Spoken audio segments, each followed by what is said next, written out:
From troubled childhood, alcoholism, and rehab. How did Chef Hitta become one of the best chefs in Canada? Yeah, I'm in your town, I'm coming your way, just wait up. Me and my team ain't taking. He's gonna walk us through why his food philosophy is so important to his success, why food sustainability is important to him, and everything that he grows in his backyard is served at his restaurant. My name is Chef Joe Friday, and this is Beyond the Blade. Shit get worse. I told them all I'm getting it back. I said that I'm coming, I'm in it. I'm rhyming my name, all in a stone. I swear that it's getting cemented. Such a beautiful restaurant, Flame and Smith. Thank you. So, the Flame and Smiths are back in the day, used to be specialized in something, right? So, can you go back for the name? We came up with Flame and Smith. And flame obviously relates to the fire, the essential fire that we're cooking with over a wood fire. Where a smith means more than just a blacksmith. It's an artisan, mastering your craft. We have the fire and we all smiths. You know, the person that shucks oysters, that just loves shucking oysters and does that really well, is the oyster smith. Bakes the sourdough in the morning, it's the bread smith. Fun Restaurant has so many umbrellas, right? Where it's like, okay, you can have serving to bartending, making cocktails to cooking, and there's so many different jobs within. They try to take it, I'm getting it back. And if they hit me, they gotta get taxed. So we have Millpond Gardens. This is where basically our kitchen playground is, and we grow all the vegetables, cutting flowers, herbs you can think of, very experimental as well. Gardening attached to your kitchen is just fantastic, you know. It travels, harvests, and then they go to the restaurant. They're still warm from the sun, and then they go into the fire.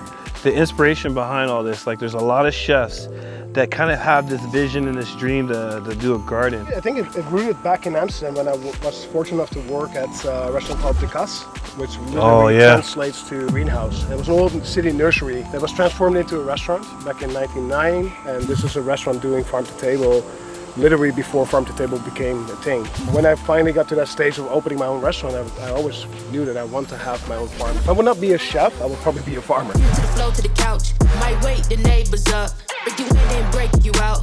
In the end, we're gonna make the What was the inspiration for moving this far out, and what was the goal and the vision? Moving to the countryside was definitely a dream. My wife and I cooked for a wedding before we spoke about for my friends, and in the middle of nowhere, and we cooked everything over fire. And we also had that idea of like, wouldn't it be amazing to move to the countryside? That became the inspiration, it became a dream. It took, you know, we wanted to do it maybe in France or Spain. Being in the city for Toronto, I worked for some amazing mentors, but we just fell in love with the county. Beautiful little peninsula. It reminded me of Holland. It reminded me of my home country. It's an ideal location where we get fantastic, very busy summers from tourists from all over. The good news coming in on a day-to-day. Already know what's happening, I don't gotta shake the hay. Everything you do is local. To me, as a chef, it's like just a dream. A plant in a grocery store, plant on a vine, there's different inspiration. A lot of chefs around us don't always have the understanding of how things grow. Bringing the team here and working with them and harvesting, it is team building, and it brings us closer to the ingredients, and it makes us question things like, hey, how does this grow? Cool, can we use this flower? Can we harvest it now, or should we let it go overripe? It sparks creativity. Within my team, within myself, I get more creativity from spending a morning routine in the garden. And that's part of my day, you know what I mean? It sets the tone for the day for me. Tryna play me, they ain't no better. Herb on me, you can call me Chris Webber. Brand new whip. The first time you picked up a knife, what inspired you to be a chef? It's a different question, or a different answer maybe, but I ran away from home when I was younger. So I lived on the streets for about a year when I was 14. And then I got put into the system, eventually got into group homes when I was younger, and decided to be my own man and do my own thing and have my own house. And at a very young age, started working in a restaurant, and I saw these chefs like just food flying around, and they're just creating dishes, and it's just magical. Since a long time, I felt like this is what I wanted to do. Cooking stuff is amazing. Seeing how things can grow and the creation of dishes. But it takes a long time from that step to become a chef. Yeah. It took me a good 20 years before I got to that. Wanna step back, I need my broom.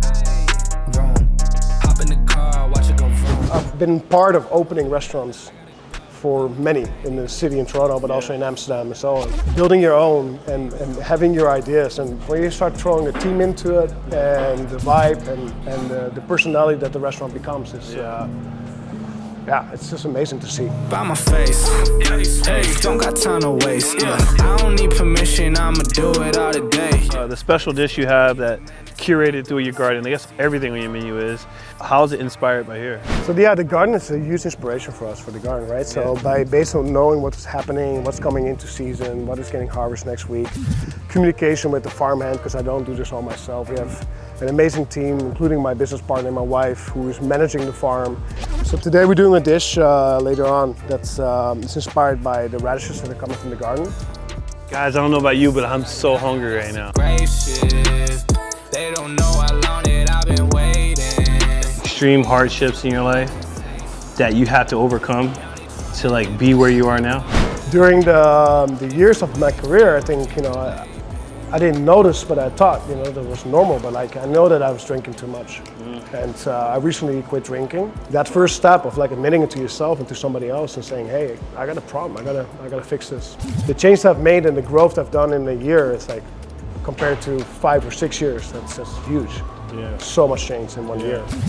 Coming back from that now, it's just like, you know, you try to simplify things. The mind of a chef sometimes goes wild, right? There's so much happening. I've lost tons of friends in this industry, overdoses. How did you get out of that?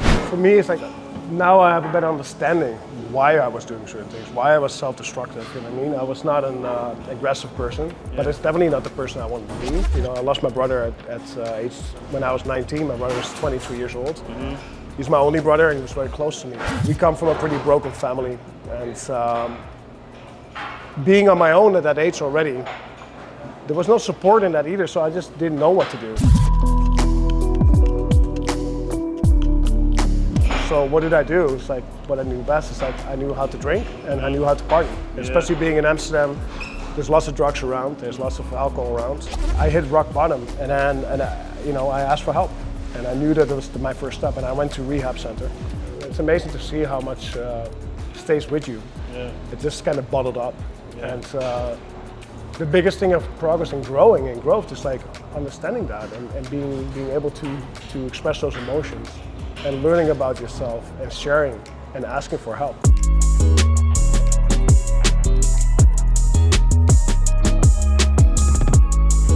So I saw your son earlier. He just was eating some random, I think he was eating a tomato. Yeah, that's such a dream to have a kid. He's just like, oh, don't go to the fridge, just go out to the garden and grab a tomato. That's actually super amazing. There are many stories, and that's very important to me and my wife, and the knowledge of food and ingredients and how to cook them. And get them involved, they like it. Or they recognize things in the supermarket right away, and they say, hey, this doesn't look as good as yours.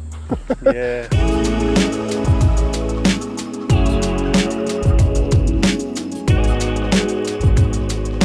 When I walked to this space the first time, there was nothing here. And this was a separate unit. So this is our private dining room, but it's also overflow in the summer. So yeah, it's fantastic. With 2 harvest tables that we have locally built, that we want to create a space that is yet beautiful, but also feels inviting and warm. The ceiling is removed and we have all these open beams, which gives you a bit of a vibe of like being in a barn, right? The Victorian style, we're in the countryside, you know, it's the loyalist, so there's a lot of that English, old English here. Using that for the bar facade. We have a darker stone, Brazilian granite, that we kind of felt is more inviting and less polished. And then the Victorian lights, the Victorian tile, just bringing those kind of elements together, where you feel like you're in the country. It's a countryside, but also elevated. Can't make a promise, but I do my best. 25 sitting on 25 racks. Just got started and we ain't done yet. Okay, so we're gonna make our dish. So what we've done is we slice the radishes, right? Paper tin, and we just lay that in the shell, scallop, and we're just gonna shingle that down. 1 radish, or season that with some beautiful finishing salt, so malted salt, fresh lemon, fresh squeeze.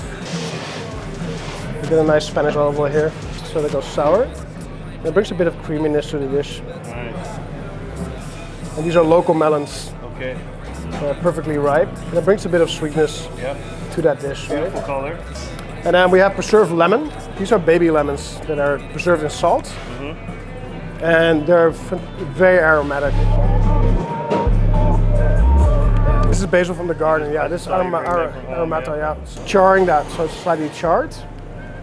Okay. While it's still bubbling hot, we just lay that in.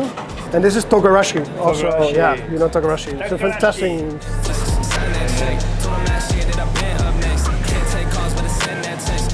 Just a very simple farm-to-table dish. That looks so good.